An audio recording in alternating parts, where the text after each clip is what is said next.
Hey everyone! In the previous video I showed you how to create a cheap and simple device that you can use as an interface to your vehicle. We've looked at how the different brains communicate in the car and how they are flooding the bus with information. We've also seen that it is not that hard either to filter and listen to one particular information, which was the RPM in that example. As for this video, we have a lot of things to cover. The main goal will be to make a platform-independent application capable of displaying the loads of data in a more meaningful manner, so that it will be easier for us to guess which packet is responsible for what function in your car. This app is going to communicate directly with our hardware module and will be capable of not only receiving but transmitting packets to the car as well. For the sake of simplicity, I've chosen the Qt platform to create the actual user interface, and we will use Python as the language for the underlying logic. Once we are ready with this, I will try to show you some real-life examples of how to use this tool to reverse engineer the messages. First of all, let's get familiar with Python, our weapon of choice. I see Python as the Swiss Army knife of the programming languages. For those who don't know, Python is a really high-level, general-purpose language with the capability of including a ton of existing Python packages that will make your life much easier, no matter what you are using Python for. Although Python has been around for several years, I think it gets more and more popular thanks to its capabilities in machine learning and in the AI field. Another huge advantage is that you can run your scripts more or less on all of the major platforms easily. The syntax is really simple compared to the other programming languages, and the learning curve is shorter. The capabilities of this language are quite remarkable. You can use it for desktop applications, you can write actual websites in it, or control a whole production line. As last time, I cannot spend too much time with Python in this video, but this is one language that you will find insane amounts of tutorials on YouTube about. You can obtain the appropriate installer from python.org/download, where you can find different versions of the framework. If you have no experience in Python, I'd like you to remember that the different Python versions are not fully compatible with each other, and on top of that, not everybody is using the latest version.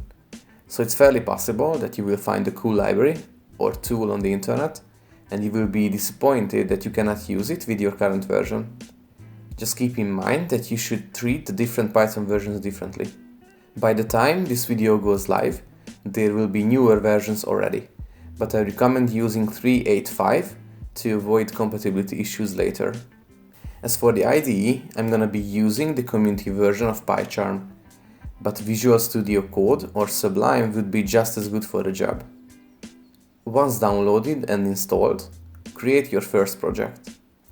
Select the preferred location and make sure that your Python installation is correctly recognized as the base interpreter. Here, you also need to select the environment for your project. Usually I use virtual env for my project, which exactly means what it says. Everything you install and mess around with will stay within that project folder as a virtual environment, so you don't screw up the global Python installation. This also means, however, that whatever you install here will be accessible only from this project. Once the project has been created, you can see that the VM folder has been created alongside with a simple main script. Go ahead and run this script to make sure that we can say hello to the world. Before going any further, let's talk about packages. Being a well-established and commonly used platform, you have the option to freely use already developed libraries as packages from PyPy, the Python package index. Before you start developing anything, do yourself a favor and do a quick search, because there is a good chance that there is already a package for your needs. You can install the desired modules with a tool called pip that's usually included in the Python installation. To quickly check that pip is already installed, type pip --version to a terminal. If pip is not already installed, you can get more info on the PyPy website. Before we move on with Python, let's talk about the other ingredient for a working desktop application, which is Qt in this case. Qt is a widely used ecosystem for creating platform-independent graphical interfaces and applications even for embedded environments such as modern dashboard screens in newer vehicles. Qt is a really competent and complex ecosystem, but we are only gonna be using just one component from it. We will use the Qt designer to put together the configure piece of our software. To install it, you can go to the website and download the whole package, or since it would be just a big waste of your precious hard drive memory, we can directly install Qt Designer with the Python package through pip. There's actually two packages that you will need. Type pip install pyqt5 to install the main scripts, and then type pip install pyqt5-tools to acquire the supplementary things. Once the packages have been installed, let's take a look at what actually happened. You can open the project folder quickly if you right-click on any of the files and select Show in Explorer. Next to main.py and VM items, there is a folder for temporary files and configs for the IDE, but let's not worry too much about that now. Instead, go to vm/lib and site packages. This is the place for all the downloaded packages. If you look inside pyqt5-tools/qt/bin, you can find the Qt designer that we are going to use. The only problem is that it throws an error, at least on the latest version on Windows. To solve this, you have to go back to the pyqt5 folder, then Qt and plugins. From this, you need to copy the platforms folder and place it where the executable was for the designer. This should do the trick. If it can start correctly, you should create a shortcut so you don't need to come back to this folder each time. Perfect, so let's explore what this software can do for us. At startup, we are asked to create a new form, so just create a main window. You can see a pretty simple graphical editor that lets you place a variety of GUI items onto your application. Let's learn the basics of this tool through a simple example. Drag and drop a push button and the label somewhere on the window. If you select an item, you can see all of its properties on the right. You can find basically everything you need here, from sizes, styles, and behavior. In the top right corner, you can see the object inspector that comes pretty handy as your window gets more and more crowded. Let's go back and rename the button to Hello button and change its text to Hello. Give a new name to the label too. Let's call this Reply label and change its text to Word. Cool. But it would be nicer if these objects could interact with each other.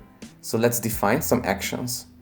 Although we will rarely use this feature from the GUI, you have the option to create signals and slots by clicking here. Basically, you tell an object to do something through an action of another object. Let's say we want to control the label with the button, so drag and drop the new signal from the button to the label. Let's select the pressed function on the left, which is the push button side, and hide on the right. Then create another signal with released and show. You can try out the form by clicking Form, then Preview. You should see that the pressed and released signals are triggering the show and hide slots of the label. Before controlling these actions from Python properly, I would like to talk about the layouts. As you can see, technically, we can place objects anywhere on the window, but most of the time that's not what you want to do. Instead, you want to create some order by fixing the layout. To better visualize this, place two more buttons and another label below our existing objects. In the object inspector, this icon indicates that the central widget object, which is the main blank area itself, does not have a defined layout, so let's select one from the available options here. If you click on the vertical layout button, you will see that all of our objects are now aligned, one item in a row. To create the visual structure that you need, you can also drag and drop more layouts to the window. I will create two blocks by using two horizontal layouts and then dropping my objects into them.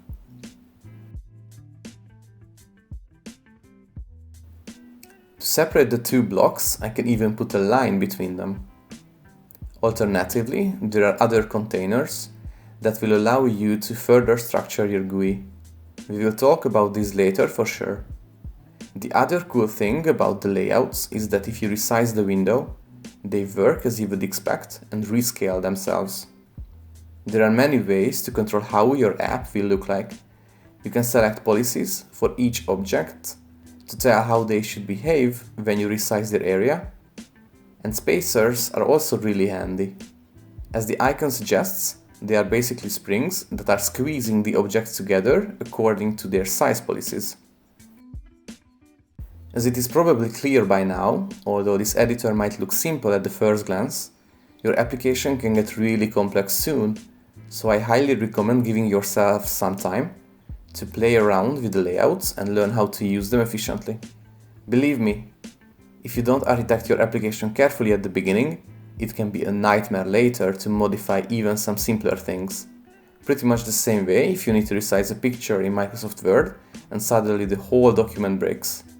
This is also a good time to place all the available GUI items onto the window and see for yourself what are the right building blocks for your app. You can find knobs, dials, sliders, progress bars, and many more elements to choose from. Before switching gears to Python, let's quickly revert to this stage and rename the two buttons and the label. Let the first one be Set button with the name of Set, and the second one Clear button with the name of Clear. The label can be Info label. If you are happy with our GUI, the next step is to put some logic behind it. Save the GUI into the Python project folder and open up PyCharm. As you can see, the output was a simple GUI file that is not yet ready to be understood by Python. So the next step is to convert it. For the conversion, we will use a script from the previously installed Python package. Type pyuic5, then the name of the UI file, then the output file name after a -o switch. As a result, we now have a simple Python file containing a class with all the GUI items and properties. Although you could write your logic into this class or file directly, it's highly recommended to separate the UI files from the logic, because you don't want to screw up your code every time you modify a small thing on the GUI. As this is an iterative process and the UI will change frequently, to save some time I usually create another Python script that calls the converter, so it takes no more than 2 clicks to do the conversion. Alright, let's do some coding now. I will make sure that this Python script is still runnable. I will create a class that will handle the GUI. I will call it test_GUI, and it needs to inherit from a class called QMainWindow. Let's make some space here. This object is unknown for Python, so we need to import it from pyqt5.qtWidget. Also, another parent class will be testUI, which we also need to import, so let's go back and do that. And the class is called UI_mainWindow. We will need a constructor here, from where I will call the setupUI function. The argument should be self. We will also need to call the super function to call the constructors of the parent classes. We'll create a main function that will be called from here, which is essentially the entry point for the script if you call it separately, so not from another Python script or class. Inside main, I will create an app variable that is a QApplication, which we also need to import from QtWidgets. And I need to also pass the system arguments to that from sys. We will need another variable here called GUI, which will be the previously created class. The only remaining thing now is to call the show function of the GUI class and execute the application. Let's reformat this, and if you click run, in theory you should see the same GUI as we have seen previously. The next step is to subscribe to the button events and modify the label accordingly. Actually, this is all you need to know to develop a functional app. You want to get notified when a user clicks on something And based on that, you want to do something else and show it on the GUI. If you remember, we gave unique names to the objects, so we can easily access them from here. If I start typing self.setButton, the IDE will give a suggestion, which means that I did everything correctly and the button is accessible. We will need its click function, or more precisely, we need to connect the clicked slot to a function. I will simply create a set function from where I will rename the label. Let's do the same with the other button as well.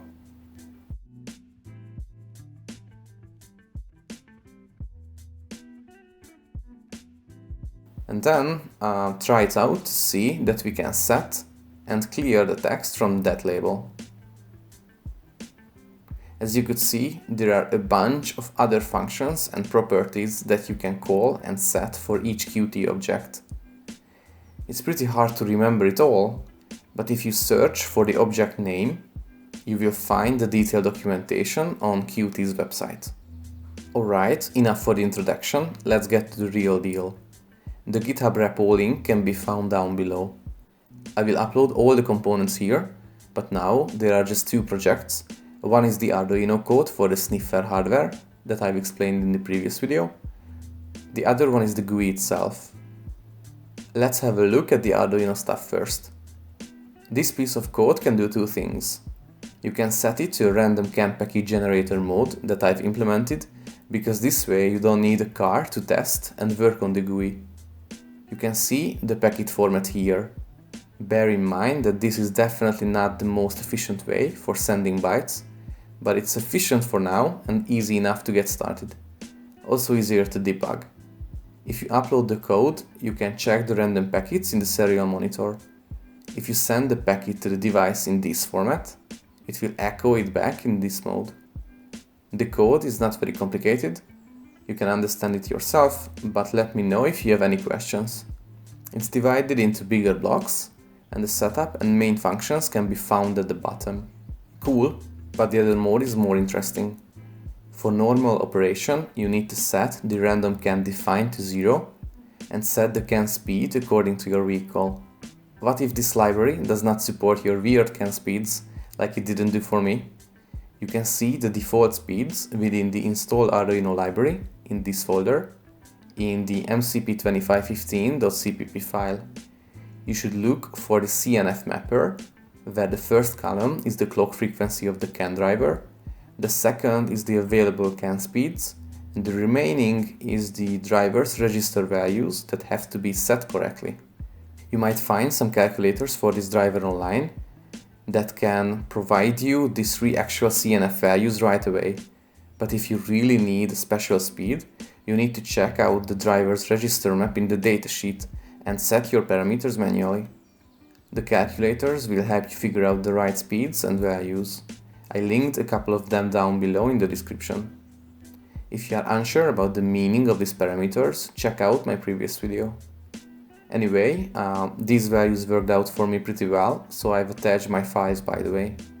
Now, let's open the GUI project from PyCharm and see what's inside. I will first create a virtual environment, just like before. You can find the UI related files, just like in the example project. You can find main, and there are other Python files containing the threads that I'm using in the app. You can find a save folder with some save files. There's also a requirements.txt, which contains a list of the required modules or libraries that are used by the project. So, instead of going through the code and manually installing the components, you can just go to your terminal and type pip install-r requirements.txt. Once that's done, you can run the application. Awesome. Let me give you an overview about the GUI and its features. First, you have to connect the Arduino preloaded with the sniffer code in the top left. After connecting, you can start sniffing. If the Arduino is in the random CAN mode, you should see the packets coming in immediately.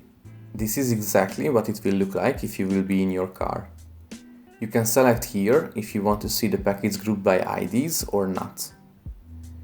You also have the option to save a session into a file to review later. Then you can load it back by clicking this button. The delay between two rows can be set from here.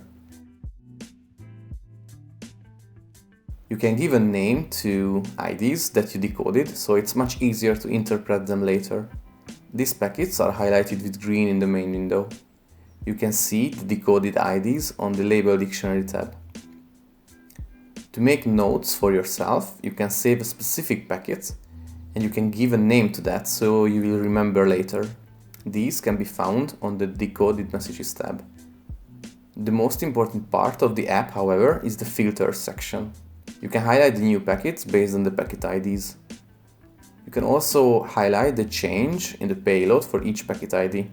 You can hide old packets and you can show or hide specific packet IDs too. I will give a bunch of tips to use these filters in the next video, where we will reverse engineer a good amount of packets. You can send packets after you unhide the sending section with this checkbox. Here you can manually add rows and create packets, or you can send the previously saved packet too. You can try out this functionality if you first select the highlight feature, go to the Decoded Messages tab and find the packet. Remember, if we now send a valid packet to the Arduino, it will echo it back to the app, because we are in the random cam mode. If you click on the Send Selected Packet button, it will add it to the sending table and sends it immediately. You can see that the new packet arrived back and got highlighted as expected. You can also send packets repeatedly by selecting this checkbox. You can see that the packet is being sent and received repeatedly.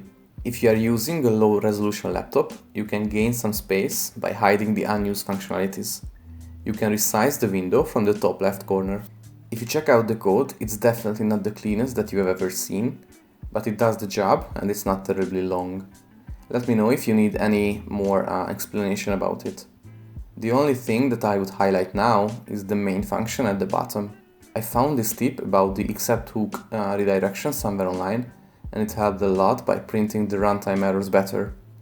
You've also noticed that my GUI does not exactly look like in the editor, and that's because I'm using an available package called Qt Modern, which sets the style sheets to achieve this darker look, which I really like.